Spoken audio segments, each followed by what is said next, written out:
अध्यक्ष और प्रबंध निदेशक हूँ इस निगम का, राष्ट्रीय अनुसूचित जाति विकास एवं वित्त निगम का।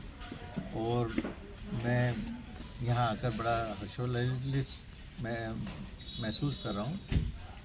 और मैडम जो हैं अंजुला मैडम हमारी एक स्वतंत्र निर्देशक भी हैं हमारे निगम की, और मैडम के अथक प्रयासों से ये हो रहा है। इनफैक्ट इसमें समय बहुत लगा है, लेकिन बाकी भी एक दो प्रोजेक्ट हैं वो जल्दी से जल्दी हम पूरा करने का प्रयास करेंगे। और मैडम जो हमारा निगम है अनुसूचित जाति के, उनको 45 लाख तक का ऋण मुहैया कराने की हमारी स्कीम्स हैं, उसके अंदर हमेशा तत्पर रहती हैं। और बहुत सारे हमने उसमें नए नए प्रयोग कर रहे हैं, जिससे कि जो हमारा टारगेट पॉपुलेशन है अनुसूचित जाति, उसके व्यक्तियों का, परिवारों का उत्थान हो सके।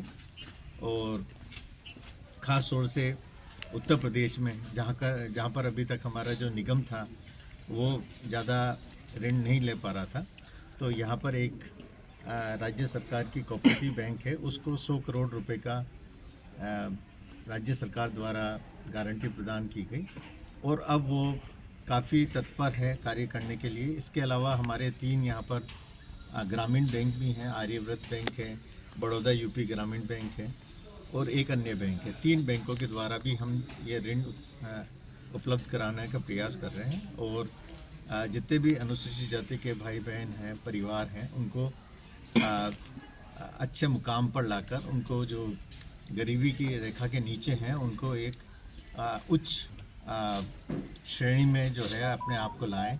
और इसी प्रकार से जो एजुकेशन लोन है, जिसमें हम विदेशों के लिए 40 लाख तक, और अगर वो देश में है तो उसको 30 लाख तक का ऋण भी मुहैया कराने के लिए हम काफ़ी आसान शर्तों पे और आसान इंटरेस्ट पे और ऋण उपलब्ध कराया जाता है, जो कि 1.5% और 4.5% की रेट पे रहता है।